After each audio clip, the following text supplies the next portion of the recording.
Hello tout le monde, c'est Agathe de la pensée colorée, boosteuse de confiance et de motivation. Alors, aujourd'hui, j'ai envie de vous parler justement de motivation.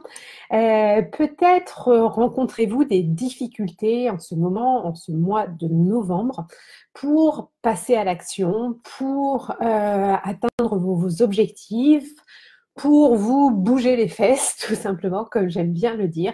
Moi, c'est ce que je vois beaucoup autour de moi, avec mes clientes notamment, qui ont des difficultés en ce mois de novembre. Ah, je vois que je n'avais pas mis mon micro, je le remets. Donc, qui ont des difficultés en ce mois de novembre pour justement se mettre en action et passer à l'acte. Alors, c'est vrai que ce mois de novembre est toujours un mois un petit peu spécial. Je crois que c'est le mois où il y a le plus de dépression dans l'année. C'est le mois où non seulement les jours raccourcissent, et en plus on a changé d'heure. Donc, bon, pour le moment, on se lève le matin, il fait encore jour, mais la nuit tombe très très rapidement. Donc, nos journées sont plus courtes. On a un sentiment justement de manquer de temps. Généralement, c'est aussi un moment où le temps est moins clément. Même dans le sud, on a de la pluie. Donc, c'est un mois où il fait plutôt gris. Donc, ça a tendance à jouer sur notre état d'esprit et avoir un impact justement sur notre motivation. Donc, ce qui va être important, c'est oui, ok, le mois de novembre, c'est un mois qui est pas super cool, c'est pas le mois le plus funky de l'année, mais c'est un mois qui dure 30 jours, donc on a quand même 30 jours à passer en novembre. Donc, ce qui va être super important déjà, c'est de changer d'état d'esprit et d'arrêter de mettre le focus sur le mois de novembre est un mois pourri et se dire comment je peux faire que ce mois de novembre soit un mois comme un autre et pourquoi pas un mois avec beaucoup de passage à l'action, de réalisation, de concrétisation.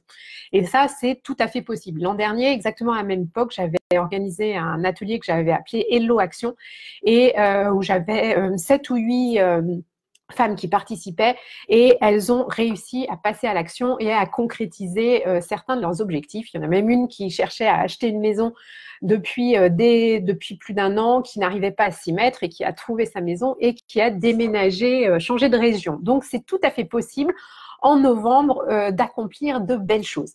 Ce qui va être important, c'est déjà de changer votre état d'esprit et d'arrêter de ruminer, de vous poser en victime du mois de novembre. Non, on vit tous en ce mois de novembre. Et donc, de vous poser la question, qu'est-ce que j'ai envie d'accomplir en ce mois de novembre pour que justement, ce soit un joli mois. En plus, on arrive quand même aussi vers la fin de l'année.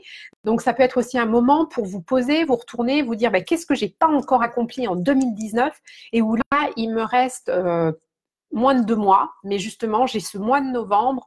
Qu'est-ce que je fais de ce mois de novembre pour que 2019 soit encore plus une belle année? Donc déjà, rien qu'en changeant votre état d'esprit sur le mois de novembre, eh bien, ça va vous aider. Et ensuite, ce qui est important, toujours pour vous bouger les fesses, c'est de penser aux bénéfices de l'action que vous devez prendre.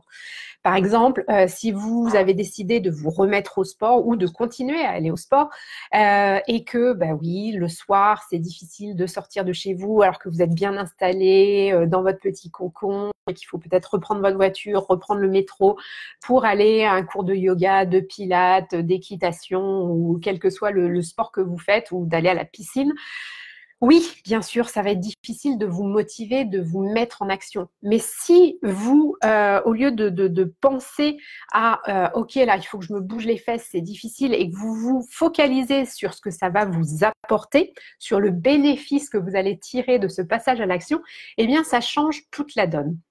Par exemple, si vous vous dites, voilà, ce cours de yoga, il va me permettre de me détendre, il va me permettre de me déstresser, il va me permettre de me refocaliser sur moi-même, il va me faire du bien, il va faire du bien à mon corps aussi, parce que ça va détendre mes muscles. Voilà, de penser à tout ça et puis de vous reconnecter à la sensation de bien-être que vous avez à l'issue de la séance, au sentiment aussi d'accomplissement, justement, de pouvoir être fier, d'être sorti de chez vous, d'être allé à votre cours et puis de vous sentir bien. Donc, de célébrer aussi, le fait d'être passé à l'action, eh bien, vous allez voir, ça va avoir un énorme impact justement sur votre motivation et ça va être beaucoup plus facile pour vous ça peut être aussi de partir courir, ce que je partage toujours avec vous. Aussi, c'est quelque chose, c'est dès que vous décidez de le faire, par exemple, si vous décidez de partir courir demain matin, eh bien, ce que vous faites ce soir, vous allez préparer vos affaires de running et la première chose que vous faites quand vous vous levez, vous vous habillez avec vos affaires de running. Et ça marche à tous les coups. Moi, c'est ce que je fais.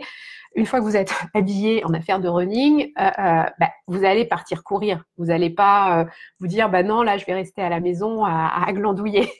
Donc ça a aussi un gros impact. Et une autre chose aussi que vous pouvez vous dire aussi pour vous motiver dans l'instant présent, c'est OK. Donc là, mon cours de yoga, d'équitation, tout ça, en gros, ça me prend 2 heures à partir du moment où je quitte la maison et je reviens. Qu'est-ce que je vais faire si je ne vais pas à mon cours? Qu'est-ce que je vais faire de ces 2 heures? Et ça va avoir aussi un impact sur votre motivation. Parce que si vous vous dites, je vais juste glander devant la télé ou je vais scroller sur Facebook ou sur Instagram ou quelque chose comme ça, vous allez prendre conscience que si vous n'avez pas votre cours ou à ce que vous avez prévu, eh bien, vous n'allez rien faire. Et donc, posez-vous la question, est-ce que j'ai envie de continuer à passer mon temps à ne rien faire ou est-ce que j'ai envie d'être actrice de ma vie et de passer à l'action? Donc là, je vous parle de sport, de cours de yoga, de choses comme ça, mais c'est exactement la même chose pour tout. Si vous devez refaire votre CV ou votre profil LinkedIn et que vous avez du mal à vous y mettre, posez-vous la question, ok, mais est-ce que dans 2 heures, quand j'aurai terminé, est-ce que je ne vais pas me sentir mieux? Est-ce que je ne vais pas être fière de moi? Est-ce que je ne vais pas enfin cocher cette case-là sur ma to-do list ou sur mon bullet journal? Pensez à ça, en fait, de ressentir, projetez-vous déjà dans l'accomplissement et de ce que cela va vous apporter. Reconnectez au pourquoi vous faites ça. Qu'est-ce que ça va vous apporter? Quels vont être les bénéfices? Qu'est-ce qu'il va y avoir de positif à l'issue de ce passage à l'action qui est peut-être un petit peu difficile à mettre en branle, mais qui vaut vraiment le coup. Voilà, c'est ce que j'avais envie de partager avec vous aujourd'hui. N'hésitez pas à me faire part de vos commentaires, de vos questions. Est-ce que vous aussi, vous ressentez ce mois de novembre comme un mois lourd? Eh bien, qu'est-ce que vous avez envie de mettre en place, de faire de différent justement pour que ce mois de novembre soit un super mois de novembre. Et puis, comme toujours, si vous avez du mal à vous motiver, n'hésitez pas à prendre rendez-vous avec moi pour une séance clarté. Vous allez sur mon site www.penser-coloré.com, l'onglet séance clarté. Vous prenez rendez-vous. Nous échangerons pendant 45 minutes. L'idée, c'est que je vous aide à mettre de la clarté sur ce que vous vivez, que vous identifiez ce à quoi vous aspirez et ce qui vous empêche aujourd'hui d'avancer vers la vie qui est la vôtre, une vie pleine d'action, de motivation, une vie où vous vous sentez à votre place, une vie pleine de sens, une vie où vous pouvez être vous-même à 100% sans complexe ni culpabilité. Et puis, n'hésitez pas aussi, bientôt commence mon atelier, je crée mon tableau de visualisation pour 2020. Donc, n'hésitez pas, je vais vous mettre aussi les infos sous cette vidéo. Ça peut sincèrement vous aider justement à y voir plus clair sur ce que vous voulez atteindre en 2020 et vous créer un joli tableau comme celui qui est derrière moi. Un tableau harmonieux mais plein de sens et qui n'est pas fait au hasard justement, qui est fait pour vous aider à avancer sur vos objectifs et sur ce que vous voulez devenir et atteindre en 2020. Voilà, toutes les infos sont aussi sur mon site dans l'onglet atelier.